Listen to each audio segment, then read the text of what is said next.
Phoenix Mercury 111, Indiana Fever 109. The Fever lose to the same team they played just 2 days ago. And this was not just a loss.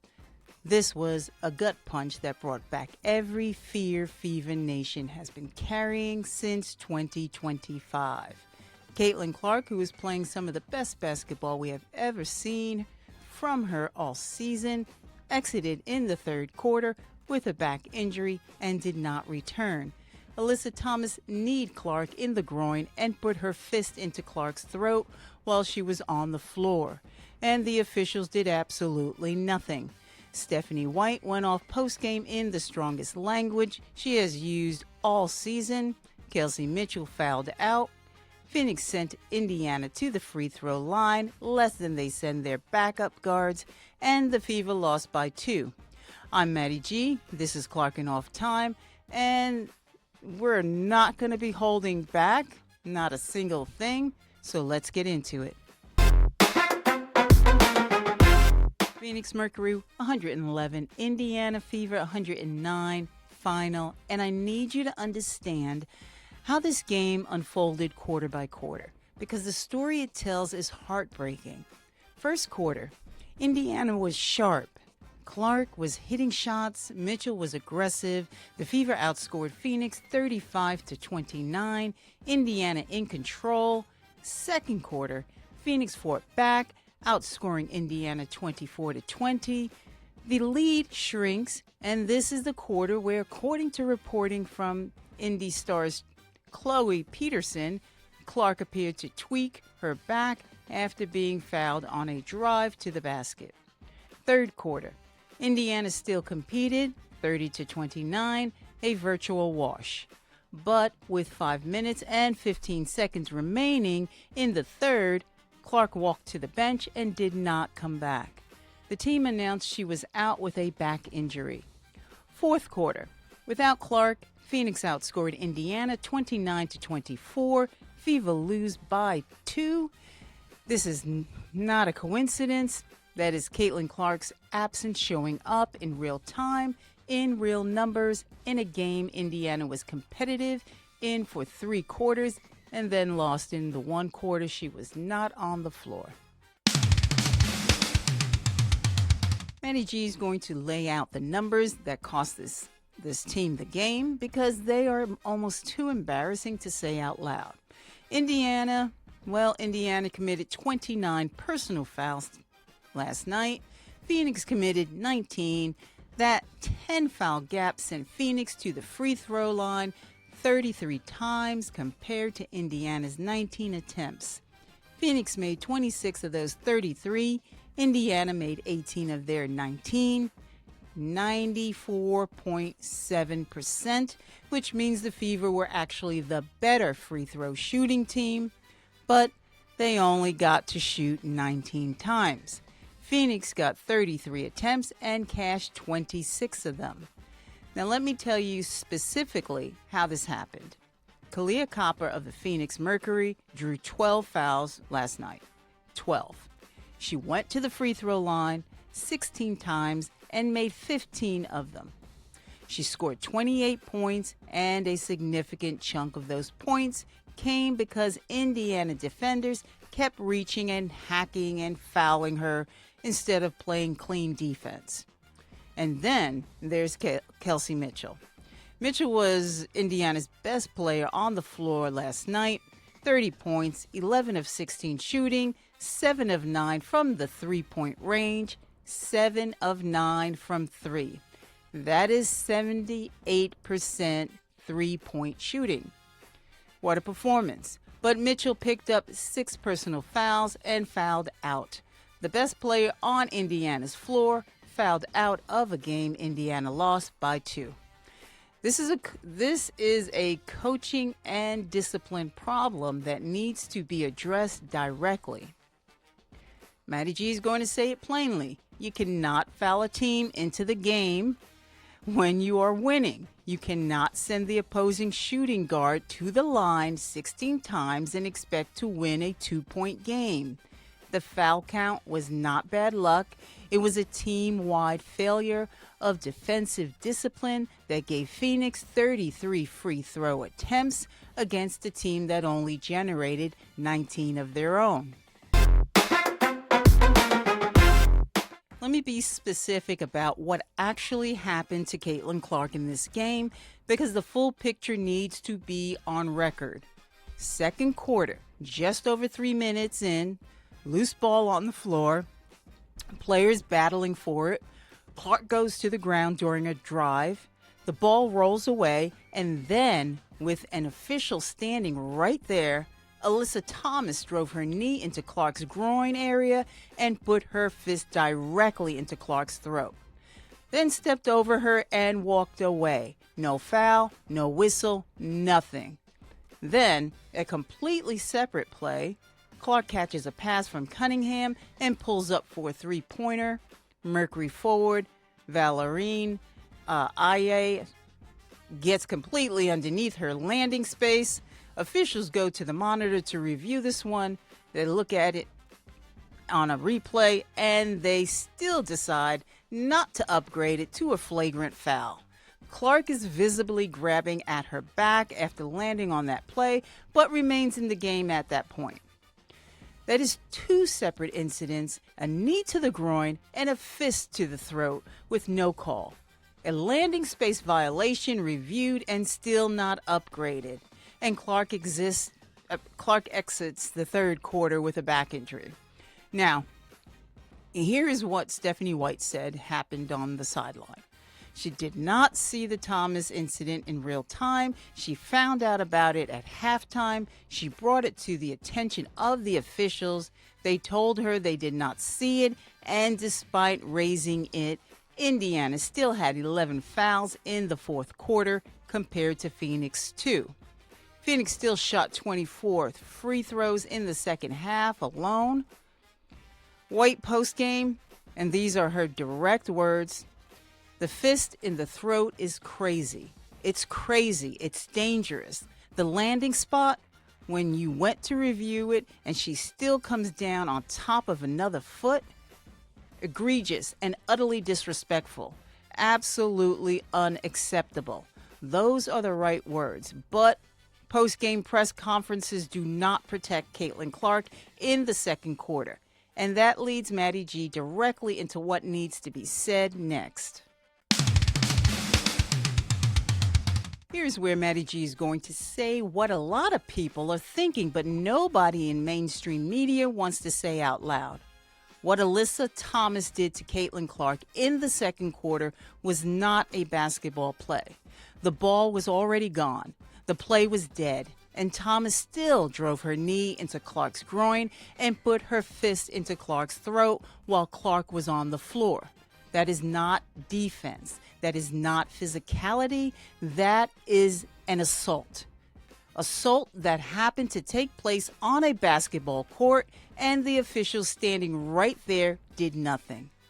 Now let me connect the dots on why this happened, because MaddyG does not think this was it was random for a single second.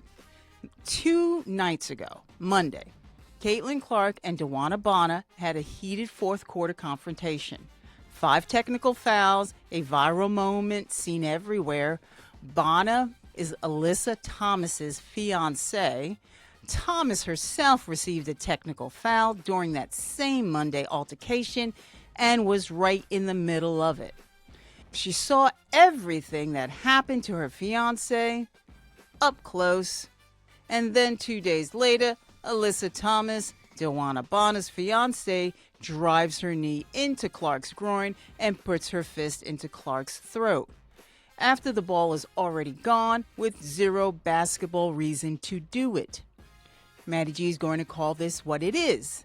That was retaliation. That was personal. That was a player going after Clark specifically because of what happened to her fiancé 2 nights ago, earlier in the same building.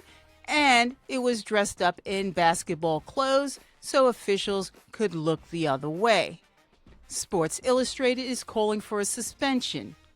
MaddyG agrees. At minimum, the WNBA needs to retroactively assess a flagrant 2, which carries an automatic suspension. How many games is up to the league? I think they should suspend her for the rest of the season. She needs to go. But the message has to be sent clearly, firmly, and publicly that what happened to Caitlin Clark on that floor last night is not basketball, and it will not be tolerated because that happened on the floor was not a hard foul. It was not aggressive defense. It was targeted, deliberate contact on a player who was already on the ground with the ball nowhere near the player. If that happens on a street corner, it is a crime. It happened on a professional basketball court in front of thousands of fans and was called nothing. The WNBA has to act. Not a statement, not a review that goes nowhere. Real action. Because if they do not, Fever Nation and every person watching this league needs to ask one simple question. What exactly is this league protecting? Because last night, it was not Caitlin Clark. Now, let me answer a question that I know every single person watching this episode is carrying right now. Where did this back injury come from? And should Fever Nation be afraid? Here is the verified history. Clark has been listed on the Indiana's injury report with a back ailment in each of the last 13 games this season. She missed one game in May with the same issue, but returned and played in every game after that, until last night. The back issue has been a persistent, nagging part of her 2026 season from the start. To be clear, this is not the same injury that derailed her 2025 season.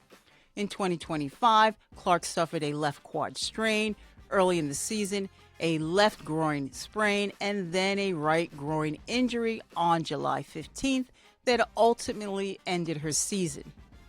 She missed 31 of 44 regular season games in 2025 and was ruled out entirely on September 5th. Those were soft tissue injuries to her lower body. The 2026 back issue is a separate ailment entirely. But here's the honest truth, and MaddyG is going to say it. The fear is legitimate. Clark spent the entire 2025 season playing hurt, absorbing physical contact, and pushing her body past what it could handle. That kind of wear and tear does not just disappear in an off season, no matter how much work you put into a rehab. She told reporters earlier this season that returning from all those 2025 injuries was, in her own words, quote, a real mental challenge. She said, quote, there are moments where maybe I get in my head a little bit. When you go through so many things, it becomes a little bit traumatizing too. A player who described her own injury history as traumatizing had to leave another game last night because her body gave out again. That is not a stat. That is a human being dealing with something real. As for whether we'll see 2024 Clark again, the Clark who was healthy every single game, who shot with total freedom and total confidence, MaddyG, honest answer is this. What Clark is doing in 2026, despite all of this, is actually remarkable. She came in last night and shot 5 of 9 from the field, 3 of 4 from 3, 6 of 6 from the free throw line. In the time she was on the floor, she was efficient, aggressive, and completely locked in. The talent is still there. The 2024 version of Clark is still inside her. The question is whether her body will let her access it on a consistent basis. And last night, it didn't. It did not. Indiana is now 10-8. The Eastern Conference standings have the Fever in third place, 2 games back of Atlanta in second, and 1 game behind New York in the same position. Saturday, June 27th, Indiana Fever hosts the Los Angeles Sparks at Gainbridge Fieldhouse. 7 p.m. Central, 8 p.m. Eastern, 1 a.m. BST for our UK Fever Nation. The critical question going into Saturday is Clark's availability. There's been no official update on her status beyond last night's back injury ruling. The team has said nothing additionally. If Clark cannot play Saturday, the Fever face a real challenge even against the Sparks, who are 7-8. Without Clark, as we saw last night, this team is different, not impossible, but different. Clark exited in the third quarter. Thomas kneed her in the groin and put her fist in her throat in the second quarter, and nobody called it. Mitchell fouled out. Indiana sent Phoenix to the line 33 times. White used the word egregious in a post-game press conference, and the Fever lost by 2 to a 6-13 team. Last night was a lot, and Fever Nation deserves to feel every bit of what last night brought up. The frustration, the fear, the genuine anger at a situation that keeps repeating itself in different forms. But here's where MaddyG is going to leave this. Caitlin Clark, even hurt, even limited, even fighting through a back issue that has followed her all season, walked onto that floor last night and shot 75% from three-point range. She still has it. She still had the 2024 version of herself in there somewhere. The question now is whether the people around her are going to give her the protection, the system, and the space to let that version show up consistently. Because last night, the officials, the opposing player, and the fourth quarter all said no. Today's question: after last night, do you still believe in Stephanie White as the right coach for this team? Yes or no? Drop it in the comments. I am reading every single one. Subscribe, hit the bell. New episodes Tuesday, Thursday, and Saturday. This has been Clarrkin Off Time.